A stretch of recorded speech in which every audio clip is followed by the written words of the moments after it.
네, 이어서 두 번째 시간 진행하도록 하겠습니다. 앞 시간에 IP 라우팅 테이블 내 스테이트 라우트 설정하는 거를 토폴로지를 가지고 살펴보았고요.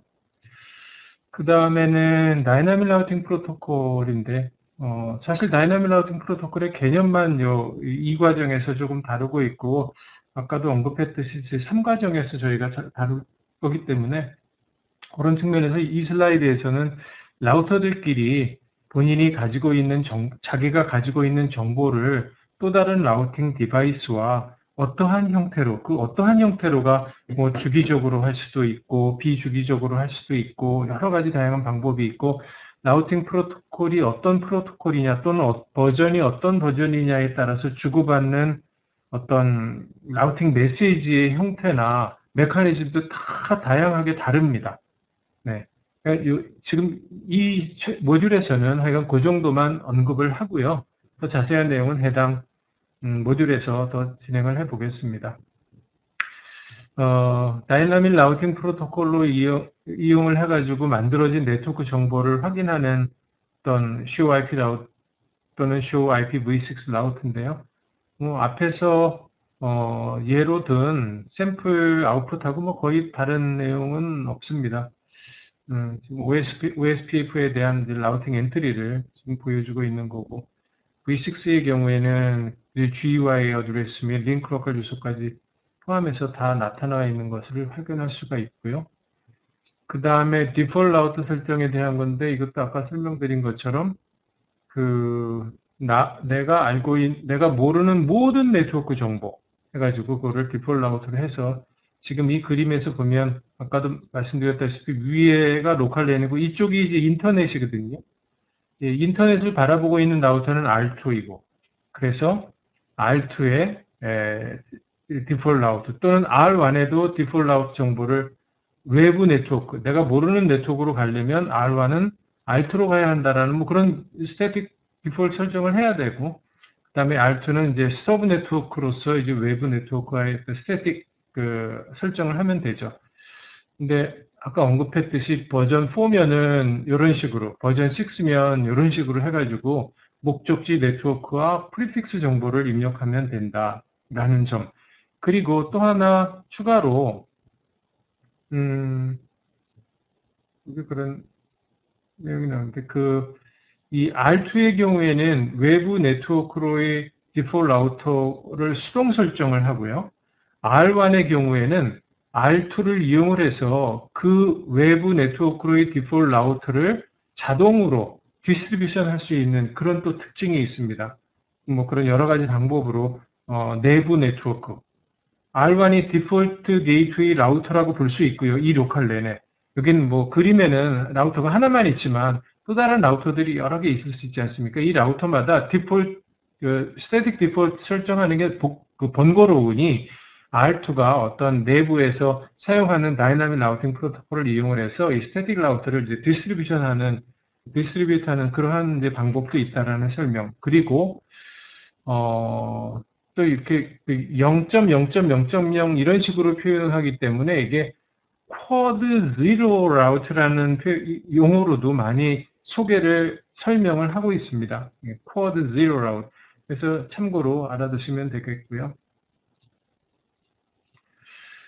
그 다음에 IP 버전 4 라우팅 테이블 스트럭처에 대해서 잠깐 언급을 하고 있는데 이거는 무슨 내용이냐면 하여간 고전적으로 우리가 라우팅 테이블 버전 6 주소가 나오기 훨씬 이전부터 버전 4 주소를 가지고 라우팅 테이블을 만들 때 그 기술을 개발했을 당시에 라우팅 테이블 스트럭처는 기본적으로 여기서 얘기하는 클래스풀 어드레스 아시다시피 IP 우리가 사용 가능한 일반 유저스 디바이스에 사용 가능한 라우팅 디바이스에 사용 가능한 주소가 클래스 ABC잖아요. 그래서 ABC라는 클래스풀 IP 어드레스를 기반으로 해서 라우팅 엔트리들이 또는 라우팅 테이블이 만들어졌기 때문에 이 라우팅 테이블을 표현할 때 조금 더 특별한이라는 게 조금 라우팅 테이블을 관리자가 쉽게 확인하고 이해할 수 있는 형태로 구성을 했다라는 뜻인데, 뭐 설명보다 뒤에 라우팅 테이블 한번 보시죠. 이게 버전 4 Show IP 라우터인데, 이게 지금 192.128 1.0 네트워크가 있고요. 이것이 이 뒤에 어떤 말이 생략이 됐는데 variably subnetted, 그리고 몇 개의 서브네트가 있다, 이런 정보가 여기 있습니다. 그러니까 여기 지금 보면 1.0과 2.0, 3.0 세 개의 그 네트워크가 존재하지 않습니까? 그래서 이 경우에 이 클래스풀 주소로서 192.128 1.0은 여기 상단에, 상단이라는 게 이 기준으로 하고, 이것과 관련돼서 이러한 정보들을 인덴트 줘가지고 아래쪽에 이렇게 표시를 했다라는 그런 뜻이에요. 이것도 다 클래스 C 주소인데 왜 인덴트가 됐는데 서로 다른 네트워크 아니냐? 그거는 사실 이 라우팅 프로토콜에 대한 좀 세부 강의가 좀 돼야 돼서 그거는 제가 추후에 설명으로 일단 남겨놓고요. 그 아래쪽도 마찬가지입니다. 192.128 12.0 네트워크의 경우는 요거는 요렇게 두 개, C하고 L이니까 뭐 프리픽스가 이렇게 되어 있는. 그 다음에 마찬가지로 13.0도 이렇게, 23.0도 마찬가지로. 그래서 클래스풀 주소를 제일 상단이라 그러면 제가 정확한 표현은 여기 하겠는데, 이렇게 해놓고 여기서부터 파생되는 다른 라우팅 엔트리들을 각각의 라우팅 코드, 소스 코드와 함께 인덴트 해가지고 표시하는 이런 방식을 취했어요. 초창기. 그래서 여기서 이 클래스풀 주소로 표시되는 이 엔트리를 parent route, 그리고 그 아래에 있는 라우터들을 이 앞에서 아마 그 용어가 나왔을 텐데, 여기 있습니다. child router라고 얘기를 합니다. 그러니까 개념적으로 클래스풀 주소가 있다. 그 클래스풀 주소로부터 서브네팅된 하위, 더 작은 규모의 서브 네트워크들은 차일드 라우터로 해서 라우팅 테이블에 대한 스트럭처링을 하고 있다. 그렇게 정리해서 요약해서 이해를 하시면 되겠습니다. 근데 반면에 V6는 어떻습니까? V6는 우리가 더 이상 V4 주소처럼 클래스풀 개념이라든지 이런 거하고 전혀 새로운 개념이죠. 그래서 라우팅 엔트리를 보시면 인덴트가 되어 있지 않아요. 그냥 모든 정보들이, 엔트리들이 다 동일한 컬럼 위치에 이렇게 있어가지고 목적지 주소하고 뭐 해당 필요한 정보들 이렇게 쭉 정리가 돼서 표현이 되는 것을 볼 수가 있고요. 확인할 수가 있고요. 다음은 AB가 나왔네요. 드디어 Administrative Distance. 라우팅 프로토콜은 프로토콜별로, 라우팅 프로토콜이 지금 아까 앞쪽에서 소개한 직접 연결된 네트워크도 있고, 원격지 네트워크도 있고, 디폴트 네트워크도 있고, 그 다음에 다이나믹 라우팅 프로토콜을 통해서 학습하는 또 다른 여러 정보들이 있을 겁니다. 이놈들이 서로 다 다른 AD 값을 가지게끔 설계를 한 겁니다. 이게 왜 그러냐면, 아까도 뭐 제가 서울에서 부산 가는 거 뭐 잠깐씩 예를 들고 그랬는데, 내가 가정을 하기를, 예를 들어, 목적지 경로를 계산해낼 수 있는 어떤, 내비게이션이 한 개가 아니라 두 개 이상 있다고 가정을 하죠. 뭐 차에도 원래 공장 출하시부터 있었던 내비게이션이 있고, 내가 핸드폰에 뭐 카카오 앱이다, 뭐 네이버 앱이다, 뭐 또 뭐가 있나요? 뭐 티맵이다, 뭐 이런 게 있다고 가정을 하면, 각각의 애플리케이션별로 목적지 네트워크를 딱 찍었을 때 다른 경로가, 그러니까 거쳐가야 하는 경로가 다른 경로가 올 수 있지 않습니까? 네. 목적지는 한 곳인데 그 목적지에 가기 위한 베스트 패스를 서로 다르게 가르쳐 주는 거죠. 물론 카카오 내비도 차 안에 있는 것도 티맵도 찍으면 다 똑같은 경로예요. 라고 얘기하는 거는 이제 학생들하고 우스갯소리를 하는 거고요. 라우팅 프로토콜은 다 각기 자기네들이 베스트 패스 셀렉션 하는 어떤 기준 매트릭이나 이런 파라미터가 다 틀리기 때문에 다른 경로 값을 줄 수가 있어요. 네. 그럴 경우에 누구의 말을 또는 어떠한 내비게이션에 또는 어떠한 라우팅 프로토콜을 선택할 것인가 라는 문제에서 바로 이 AD 값을 사용한다라는 의미입니다.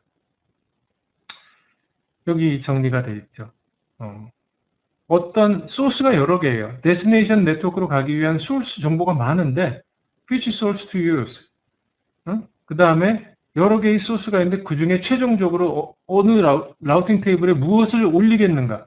이 라우팅 테이블에 인스톨한다라는 얘기는 내가 지금 확인한 여러 개의 내비게이션 정보 중에 하나를 지금 내가 운전대에다가 화면에다가 하나 이제 보고 이제 그것만 보고 간다. 뭐 그런 얘기죠.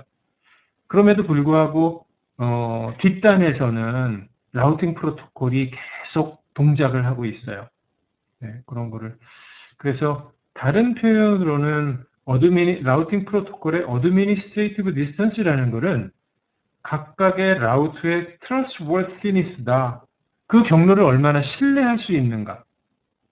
가장 신뢰성이 높은 경로를, 최적의 경로를 제공하는 소스라고 생각하지 않겠습니까?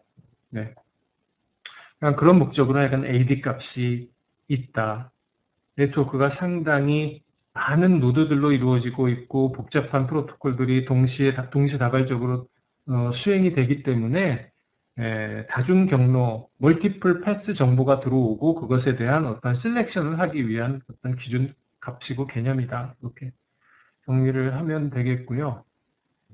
다음 슬라이드에 이제 실제로 그럼 라우팅 프로토콜 또는 라우트 소스별로 어떠한 AD 값을 갖고 있는가. 이미 익숙하신 분들도 많이 있으리라 생각하는데 처음 보시는 분들도 있을까봐 잠깐 짚고 넘어가면 앞쪽에서 살펴본 직접 연결된 네트워크나 정적 경로 설정한, 즉 관리자가 수동으로 설정한 경로 정보는 0하고 1이라는 값을 갖습니다. 언급을 하지 않고 숫자를 제가 먼저 소개를 해드렸는데요. AD 값에 또는 라우트 소스의 trustworthiness는 값이 낮을수록 신뢰성이 높은 소스입니다. 그러니 당연히 직접 연결된 네트워크는 어느 이웃 라우터가 어떠한 정보를 주더라도 나한테 직접 연결된 네트워크니까 내가 제일 잘하는 네트워크이지 않습니까? 뭐 그런 의미에서 이게 0번이고. 그 다음에 관리자가 수동으로 설정했다라는 얘기는 그 경로가 정말 최적인지 뭐 베스트인지 그걸 떠나서 관리자가 이렇게 하라고 했기 때문에 너는 서울에서 부산을 갈 때 기차를 타고 어디 가서 갈아타고 이렇게 가라고 명령을 받았기 때문에 그 길을 따라가야 할 수밖에 없고, 뭐 신뢰성의 측면이라기보다는 그런 측면에서 이게 AD 값이 바로 직접 연결된 네트워크 바로 다음으로 AD 값이 작은 그런 이제 경로가 되겠습니다. 그 외에는 이 뒤쪽은 다 다이나믹 라우팅 프로토콜들에 대한 거예요. 뭐 EIGRP 또는 보셨는지 모르겠지만 이건 뭐 BGP, OSPF, IS 이거 다 있는데 이게 과거에 아까도 제가 오늘 오전 시간에 잠깐 소개해드렸듯이 과거에 우리 그 버전 7 전에 CCNA 커리큘럼은 이 RIP이라는 아주 기본적인 동적 라우팅 프로토콜로부터 시작해서 IGP, IGP, IGRP, EIGRP, 그 다음에 OSPF, ISS 이런 것을 다 학습을 했어요. BGP만 빼고. BGP는 이제 WAN 쪽이기 때문에 CCNP라는 과정에서 주로 좀 다루는 내용이에요. 그 로컬 쪽에서는 뭐 크게 필요가 없기 때문에. 그런데 사실 지금 우리 버전 7 커리큘럼에서는 이러한 라우팅 프로토콜의 상세를 사실 다루지는 않는다. 아까 제가 오전에 이야기한 그런 배경 때문에 그래서 요즘 네트워크의 어떤 에볼루션 하는 상태, 요즘의 추세, 네트워크 오토메이션 그런 것 때문에 OSPF 정도만 저희가 3과정에서 다룰 건데, 그럼에도 불구하고 우리가 네트워크 관리자는 그 라우팅 테이블을 보고 네트워크 오토메이션을 하기 위한 전반적인 개념을 가지고 있어야 하고, 또한 경로 설정을 하거나 네트워크 디자인, 임플리멘테이션 할 때 이 서로 다른 라우팅 프로토콜이 어떻게 동작하고 어떤 경로가 라우팅 테이블에 올라오는지 알아야 하기 때문에 이 AD 값을 사실 이 상세한 각각의 모든 ICP 프로토콜에 대한 것을 모른다 하더라도 이 값은 어느 정도 좀 알고 있어야 할 필요가 있습니다. 제가 누차 얘기했듯이 저는 숫자 외우고 그러는 거 좀 싫어하는데요. 뭐 아닌 학생들은 있을 테니까 적어도 그 EIGRP, OSPF, READ 조금 더 나아가면은 EIGRP 더 나아가면 모든 걸 체크를 하게 생겼는데 EIGRP Summary Route라든지 External BGP 이런 어둠이 그 AD 값들은 조금 학생들의 경우에는 알고 있어야 될 필요가 있어요. 물론 이런 쪽을 좀 더 깊게 공부를 하고 CCNA 그 국제공인 자격증까지 따고자 할 경우에, 왜냐하면 실제 시험에서 이러한 AD 값으로 구성된 또는 이러한 AD 값으로 을 이용해서 만들어진 라우팅 엔트리들을 이렇게 테이블을 주고 이러한 경우에 경로는 어떻게 설정될 것인가라는 것을 묻는 문제들이 많이 나오거든요. 그런 문제를 제대로 풀 수가 있다면 그 학생은 정말 지금 우리가 살펴보고 있는 라우팅 컨셉의 기본으로부터 고급 설정은 물론 이러한 서로 다른 라우팅 프로토콜 간의 동작, 상호 동작 방법까지 다 알고 제대로 정답을 풀 수 있는, 정답을 찾아낼 수 있는 학생들이거든요. 그래서 그 시험 문제에서는 이러한 적어도 여기 나오는 AD 값, 이게 뭐 더 이상은 뭐 알 필요는 없습니다. 이 정도 라우트 소스에 대한 AD 값은 학생들이 좀 외우는 게 좀 싫은 경우가 있다 하더라도 좀 알고 있었으면 좋겠다는 말을 좀 말씀드립니다. 네.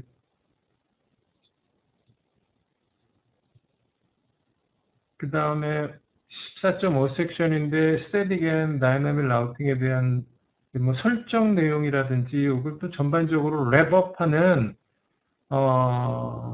내용이 나와요. 예. 스태틱은 어떠한 경우에 주로 쓰는가, 그리고 이전 시간에서도 좀 언급한 내용이죠. 그리고 다이내믹 라우팅에 비해서 뭐 시큐리티 측면에서 뭐 크게 뭐 스태틱 라우터가 시큐리티를 지원하는 뭐 라우팅 프로토콜에 그렇게 얘기하는 건 아닌데, 아무래도 네트워크 관리자만이 수동으로 설정을 여러 가지를 조금 더 스페시픽하게 할 수 있기 때문에, 그리고 다른 라우터하고 그 중요한 라우팅 정보를 주기적으로든 비주기적으로든 주고받지 않기 때문에 그런 측면에서 좀 안전하다라는 내용을 언급을 하고 있습니다. 그 다음에 다이나믹 라우팅 프로토콜은 이제 언제 써야 하는가, 뭐 이런 경우죠. 아까도 이것도 언급한 사항입니다. 네트워크 관리자가 수동으로 관리하기 위해서는 너무나 많은 수의 라우터들이 있다든지 네트워크 토폴로지가 매우 빈번하게 변화된다든지 그런 경우에는 당연히 써야 되겠고, 뭐 그런 상황을, 지금 말씀드린 상황을 네트워크 스케일러빌리티 뭐 이런 측면에서 소개를 하고 있습니다. 다음 슬라이드는 스태틱 라우팅과 다이나믹 라우팅의 이러한 측면에서의 비교, 컴패리즌을 하고 있네요. 컴플렉시티 측면, 뭐 지금 가볍게 눈으로 이렇게 보시면 될 것 같아요. 컴플렉시티 측면, 토폴로지 변할 때 어떻게 되느냐, 뭐 스케일러빌리티, 시큐리티, 뭐 읽어보시면 크게 어렵지 않게 다 납득이 되는 그런 내용들이죠. 굳이 이 커리큘럼이 학생들을 위한 커리큘럼이니까 학생들 대상으로는 또 이러한 내용을 가지고 문제를 또 만들어요. 다이나믹 라우팅의 프로토콜의 특징은 뭔가, 여기 몇 개 섞고 여기 몇 개 섞고 그래서 여기서 골비하고 뭐 아닌 것은 뭔가 이런 식으로 문제가. 다음 슬라이드는 우리 초창기 1980년대 초반부터, 물론 라우팅 프로토콜 이때 처음 만들어진 건 아니고 아시는 분 다 아시겠지만 알파넷으로부터 그 히스토리는 있는데요.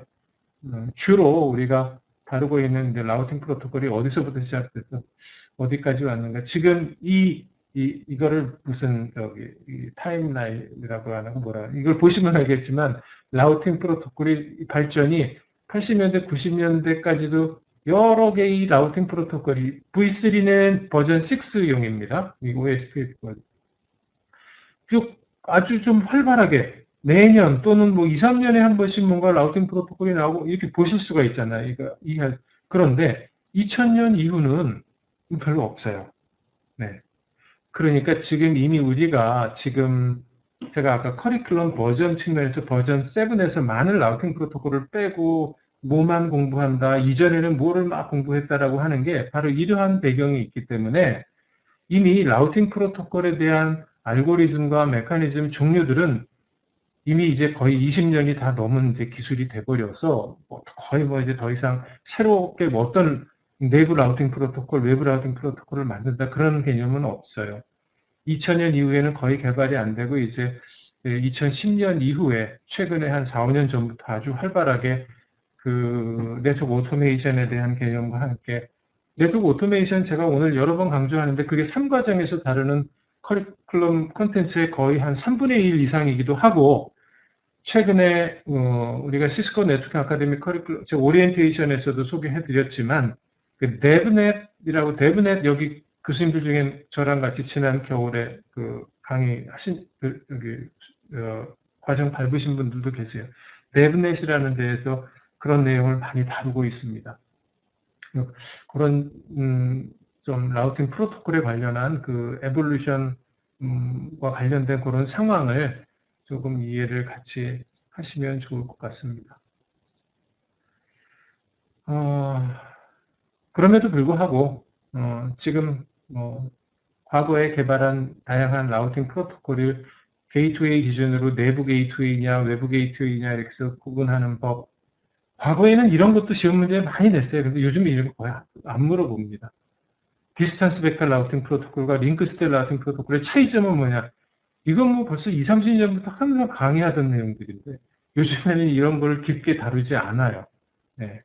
이미 이걸로 이제 거의 성숙한 이미 완성된 기술이다. 그래가지고 좀 새로운 내용들을 많이 다루고 있다.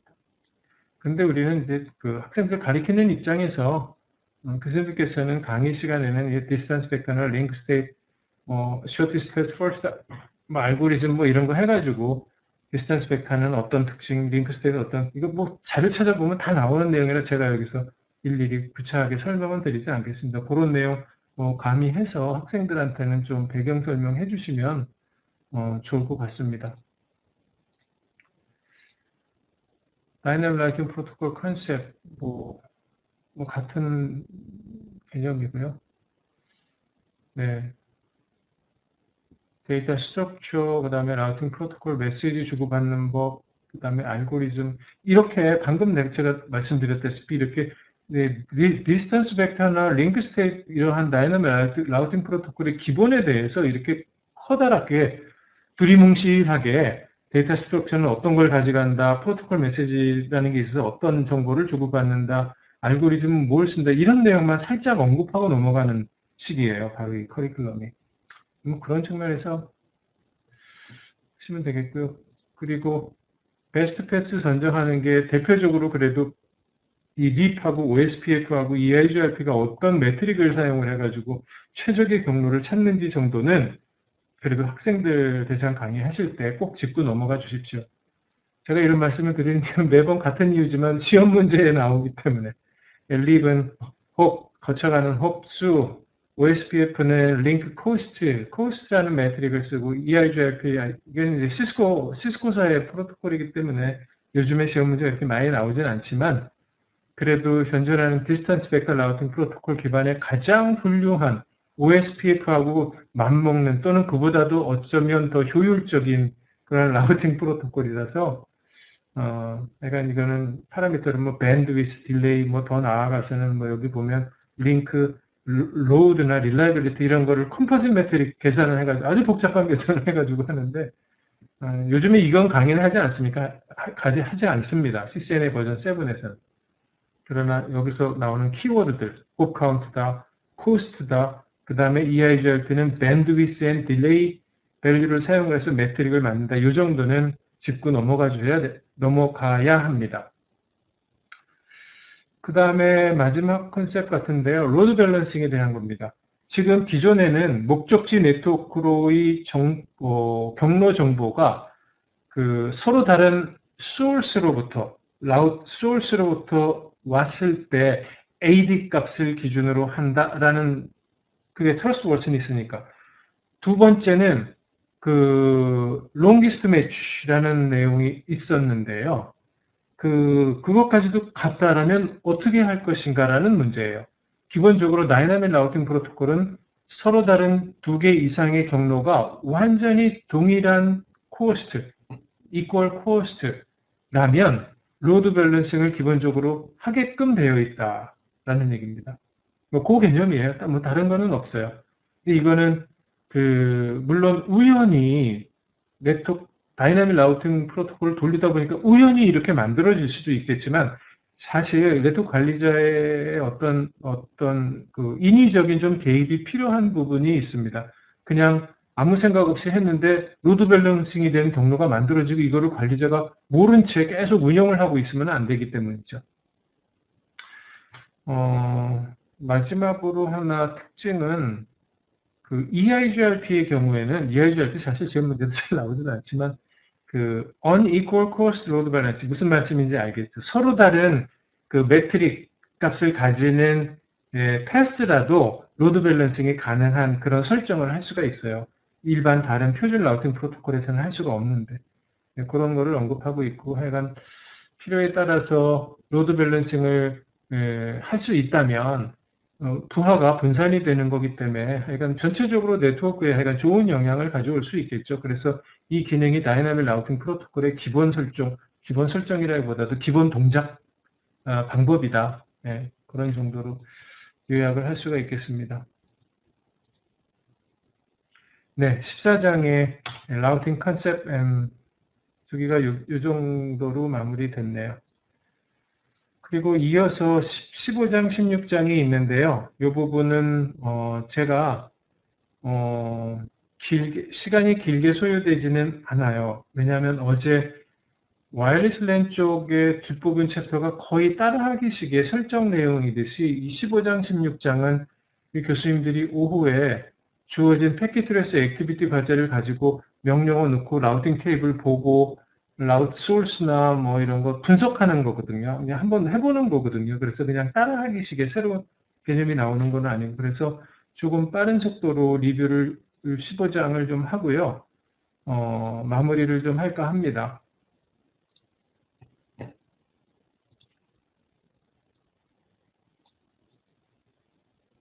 아까 말씀드렸다시피 이 15장은 스태틱 라우트 설정에 대한 거예요. 제가 누차 비슷한 반복된 얘기를 하고 있지만 이런 거는 실습을 직접 그래서 hands-on activity라는 얘기를 하는 건데 이게 아무리 얘기를 들어도 직접 명령을 보고 한번 입력하는 게 가장 빠릅니다. 네, 꼭 그렇게 오후에 해보시기를 바랍니다. 저는 강의 자료 중에 또 조금 새로운 개념이 있다거나 앞에서 언급하지 않은 내용이 있다면 그 부분만 제가 조금 짚고 넘어갈게요. 섹션 타이틀 보면 아시다시피 대부분 다 컨피규레이션 하는 거잖아요. 그렇죠? 다시 한번 스태틱 라우팅 스태틱 라우트에 대한 리뷰를 하고 이 이후에는 버전 4 및 버전 6의 주소를 가지고 다 설정하는 내용들이에요. 네. 스태틱 라우트 한번 가보겠습니다. 여기 보시면 일반 스태틱이 있고 디폴트 스태틱 다 설명드렸고요. 요거는 처음 나오는 개념이네요. 플로팅 스태틱하고 썸머리 스태틱이 뭔가, 요건 뒤에서 이제 보겠습니다. 네, 요건 그 정도만 한번 짚고 넘어가면 될 것 같아요. 그리고 혹시, 앞쪽에서 이미 살펴봤던, 즉, 넥스트 오브 라우트라든지, 이웃 라우터의 IP 주소를 지정하는 방법. 그 다음에 이건 직접 연결된 네트워크. 그 다음에 요게 새로 나온 용어인데요. 앞장에서는, 언급하지 않았던, fully specified static route인데요. 뒤에서 보시면 알겠지만 물론 정적 경로 설정을 할 때 이웃 라우터의 IP 주소를 가지고 정적 경로 설정을 할 수도 있고 또는 그 목적지 네트워크로 가기 위한 나의 출구 인터페이스를 지정을 해서 정적 경로 설정을 할 수가 있어요. 그런데 네트워크가 어떻게 구성이 되어 있느냐에 따라서는 fully specified가 말 그대로 이웃 라우터의 IP 주소 플러스 그 이웃 라우터로 가기 위한 나의 출구 인터페이스를 함께 쌍으로 같이 지정하는 것을 fully specified static route라고 합니다. 이렇게 설명됩니다. exit interface, 나의 exit 인터페이스, 그 다음에 이웃한 라우터의 IP 주소. 네, 이렇게 정리합니다. 그래서 신텍스를 보면 이렇습니다. IP route, 네트워크 주소, 서브넷 마스크, 이웃 홉의 넥스트 홉의 IP 주소 또는 exit 인터페이스 또는 함께 쓰거나 요 뒤에 이제 디스턴스라는 거를 이게 여기서 얘기하는 디스턴스가 이게 AD 값이 라우팅 프로토콜별로 앞장에서 보셨지만 정해져 있잖아요. AD 값이. 근데 이 매뉴얼 스태틱 라우트 설정을 할 때 설정한 라우트 정보에 대한 AD 값을 관리자가 수동으로 지정을 할 수도 있어요. 네, 이걸 가지고 플로트 라우트라는 것을 만드는 거거든요. 뒤에서 살펴보겠습니다. V6도 구문이 거의 유사하죠. V6가 들어갔기 때문에 프리픽스라는 말 쓰는 것 외에는 특별히 다른 점이 없습니다.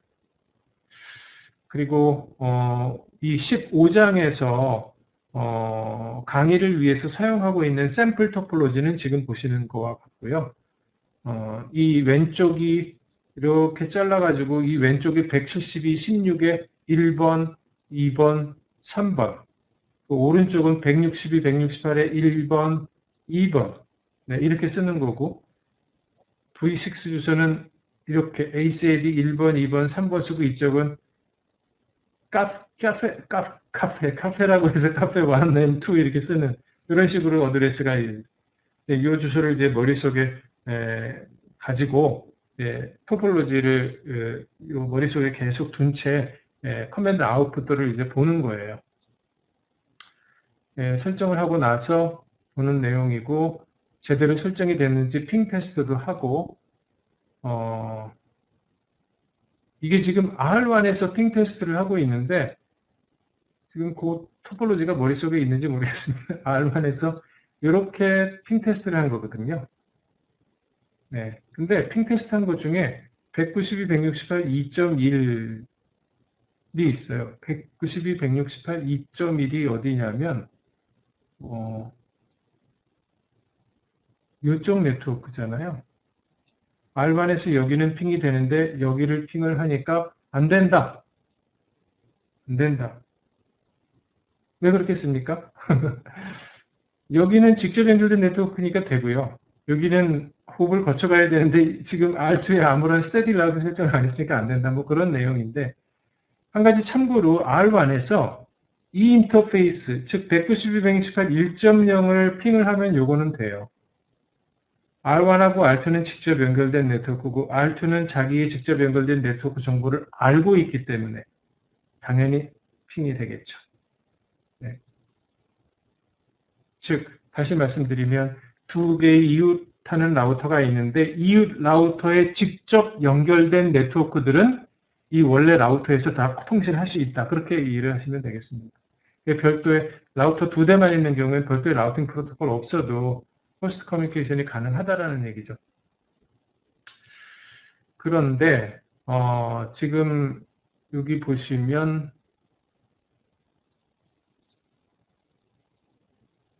이어서 V6 주소에 대해서도 이제 핑을 한번 쳐보고 있는데 여기도 마찬가지입니다. 그래서 스태틱 라우트 설정을 어떻게 하느냐. 제가 지금 슬라이드를 계속 왔다 갔다 하기는 좀 그러니까 조금 이 네트워크 주소 값들이 조금 저기 하더라도 그냥 개념적으로 이해를 해주시기 바랍니다. 네. 목적지 주소 필드를 이렇게 주고 이 R1의 입장에서 R2 이웃한 라우터의 이 엑싯이 아니라 이웃 라우터의 IP 주소를 이렇게 하고 있고 그렇게 하면 어떠한 라우팅 테이블이 만들어진다. 새로이 이렇게 S 해가지고 만들어진 거. 이런 거 계속 쭉 확인하는 거예요. 내용상으로 크게 어려운 내용은 없습니다. V6 주소에 대한 것도 많고요. 뭐 내용이 많지만 주소만 복잡할 뿐 개념적으로 같으니까 제가 그냥 빠르게 넘길게요. 직접 연결된 네트워크에 대한 스태틱 라우트 설정하는 것. 아까와는 다른 게 여기까지 다 동일한데 요 출구 인터페이스 R1에 직접 R1이 가지고 있는 인터페이스를 여기다가 아까는 IP 주소를 썼는데 여기다 사용하는 경우고요. V6 주소도 마찬가지입니다. 이렇게 해서 하면 되고 Fully Specified Static Route입니다. 이게 제가 아까 말씀드렸다시피 지금 기존에는 R1하고 R2 사이에 시리얼 링크로 연결되어 있는데 예를 들어서 제가 지금 여기 크로스오버 케이블로 이거 띄워버리고 다시 연결해서 좀 화면을 캡처한 상황이거든요. 이 부분 물론 지금 이 그림에서는 R1하고 R2가 포인트 투 포인트로밖에 연결이 안 되어 있는 것처럼 보이지만 라우터는요. 시리얼 인터페이스 같으면 포인트 투 포인트로 링크로 생각을 하지만 이터넷 링크가 연결되면 이거는 멀티 액세스 인터페이스라고 당연히 해석을 해요. 그러니까 아까도 제가 얘기했듯이 멀티 액세스 인터페이스에는 이 이율 라우터로 R2뿐만 아니라 또 다른 라우터들이 계속 멀티플로 연결이 되어 있을 수 있기 때문에 출구 인터페이스 정보만 지정을 하면 안 되고 R1의 출구 인터페이스는 물론 이웃 라우터의 실제 IP 주소를 같이 설정해야 한다라는 것이고 그 구문이 지금 이 슬라이드에서 보는 것과 같다라는 그런 얘기입니다. 그렇게 입력을 하고 해당 입력한 스태틱 정보를 또 확인하는 여기서 이런 필터 써가지고 게이트웨이 이후 것만 이렇게 간단하게 보는 라우팅 테이블이 이제 기니까 이렇게 보는 모습도 예시로 들었네요. 그 다음에 V6 경우도 마찬가지입니다. V6 경우에는 비슷한 식으로 이해를 하시면 되는데 여기서 또 하나 유의해야 할 사항은 지금 이 커맨드를 한번 보십시오. 슬라이드 하단에. R1에서 이러한 네트워크, 이게 이쪽 네트워크를 의미하고 있어요. 이 네트워크 정보가 이 네트워크인데 여기 가기 위해서 여기를 가야 하는데 이 이율 라우터의 링크 로컬 주소를 이용을 해가지고 커맨드를 만든 경우에요. 네. 이거 좀 유의를 해야 할 이유가 교수님들 다시 한번 상기를 해보시면 링크 로컬 어드레스는 해당 링크 로컬 네트워크에서만 의미가 있는 정보. 다시 말하면 이러한 링크 로컬 주소는 또 다른 링크 로컬 네트워크에서 계속 중복되게 사용될 수 있는 주소잖아요. 네? 그렇죠. 링크 로컬에서만 의미가 있기 때문에. 그래서 이렇게 지정하면은 라우터가 명확하게 유일무이한 하나의 링크 로컬 주소를 찾아갈 수가 없다라는 의미입니다. 그래서 V6의 경우에 링크 로컬 주소를 쓸 때 이게 fully specified static route 해가지고 이런 식으로 이웃 라우터의 링크 로컬 주소 플러스 그 앞에다가 그 라우터와 연결되어 있는 나의 exit 인터페이스를 꼭 같이 써야만 오류가 안 난다. 그런 뜻입니다. 네, 그렇게 해서 제대로 설정된 내용도 확인하는 슬라이드고요. 그 다음에 verification 커맨드가 제공이 되고 있어서 이거 실습하면서 써보시면 될 것 같고요. 그 다음에 IP default static route 설정하는 건데 아까도 설명드렸듯이 기본적으로 설명드린 내용입니다. 이게 인터넷이고 이게 로컬 네트워크인데 유일무이한 하나의 출입 지점이 한 군데밖에 없지 않습니까? 그러니까 이게 스터브 네트워크라고 하고 이게 스터브 라우터다. 그래서 이런 경우는 R1에 디폴트 스테이트 라우터 설정하는 게 당연히 좋다. 그리고 하는 방법은 이미 앞서 소개해 준 것처럼 이 쿼드 제로 또는 이런 식으로 설정을 하면 됩니다. 방법은 같고요. 그래서 이 토폴로지의 경우에 스태틱 디폴 라우트 설정하고 그걸 또 확인하는 예제가 나와 있고요. 그렇게 하고 나서 다시 CLI 상에서 스태틱 설정되어 있는지 확인하는, 여기 보시면은 S가 스태틱이고 에스터리스크가 디폴트 게이트웨이 오브 라스트 리소트라고도 얘기하는데, 이렇게 표시가 되어 있음을 확인하는 그런 내용입니다. 그 다음에 버전 6의 경우도 마찬가지죠. 이렇게. 버전 6의 경우에는 여기 에스터리스크 값을 쓰지 않습니다. 그런 점이 버전 4하고 이제 차이점이고요. 그 다음에 플롯 라우팅에 대한, 플로팅 스태틱 라우트에 대한 건데, 플롯 라우트가 뭔지 아까 잠깐 설명을 드렸죠. 지금, 예를 들어서, 어떤 다른 네트워크로의 통신을 할 수 있는 길로서 라우트가 하나 존재하는데, 이 라우트가, 장애가 생겼을 때 어떻게 할 것인가. 지금, 라우팅 정보를 하나만, 어떤 특정 목적지 네트워크에 대해서 라우팅 엔트리를 하나만 갖고 있다면, 그리고 그 엔트리가 없어진다면, 통신은 완전히 끊기는 거잖아요. 네. 그래서 어떻게 생각하면 뭐 이런 말을 쓰고는 있지는 않는데 그냥 대체 경로, 백업 경로 이렇게 지금 개념적으로는 생각을 하십시오. 그래서 프라이머리 라우터가 문제가 생겼을 때 다시 플로팅 해가지고 백업된 라우터를 쓰는 것을 생각을 하시면 됩니다. 그래서 이 토폴로지를 보면 원래는 이게 앞에서 계속 사용한 샘플 토폴로지예요. 이 경로가 없었어요. 이거 제가 아니라 이거 커리큘럼에 새로 만들어 놓은 겁니다. 루프가 만들어지는 형태로 토폴로지를 구성했는데 원래는 R1, R2, R3 이렇게 가는 스태틱 라우트가 이런 식으로 설정이 되어 있었죠. 네. 식으로 설정이 되어 있었어요. 그런데 추가로 IP 라우트 또 다른 정적 디폴트 스태틱 라우트를 설정을 하는데 경로가 어디냐면 R3의 바로 이 라우터입니다. 이 네트워크가 10.10.10.0이기 때문에, 그리고 R3의 이 인터페이스가 10.10.10.2이기 때문에 이 값을 넣은 거죠. 특이한 점은 바로 이 부분입니다. 5라는 이게 커맨드 신텍스에 보면 어떤 위치였나요? 디스턴스 값이에요. 디스턴스 파라미터를 여기다가 수동으로 입력을 할 수가 있어요. 자, 이 위에 있는 라우터는 원래 우리가 알고 있는 디폴트 스태틱 라우터 설정하는 것입니다. 이거는 디스턴스가 얼마입니까?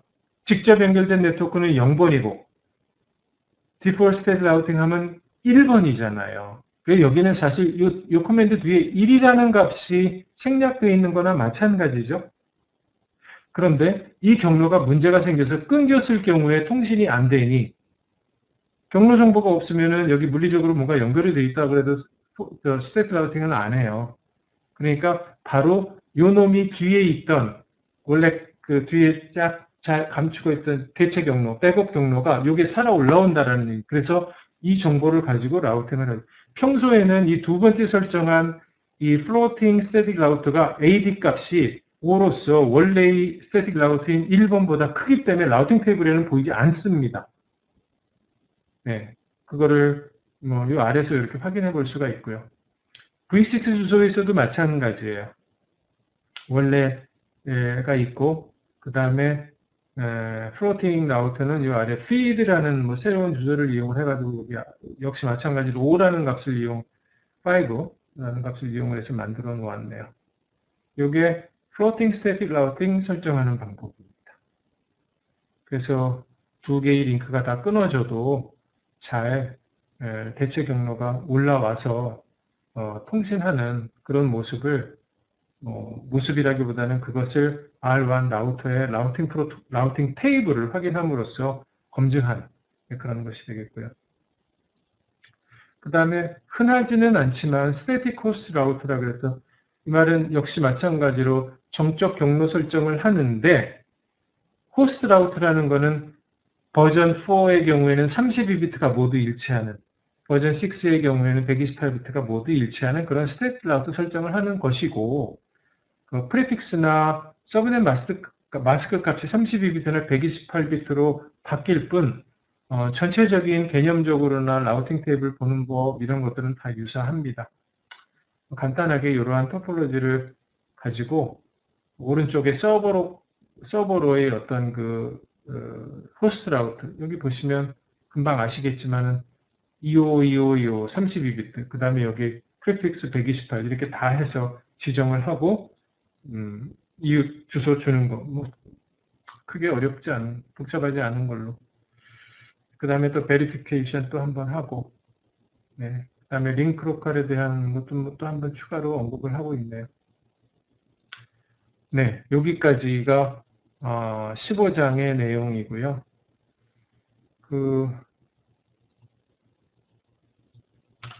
16장은 제가 아까도 15장도 뭐 거의 설정에 대한 거지만 16장도 보시면 강의 자료는 몇 개 안 되고 일단 어떤 토폴로지를 주고 문제가 있는 정적 경로 설정이 잘못되어 있는 토폴로지를 주고 거기서 스태틱 라우팅 설정을 우리 교수님들이 불필요한 걸 지우고 정상적인 동작을 하게끔 올바른 스태틱 라우팅 설정을 해나가는 그런 실습으로 이루어져 있어요.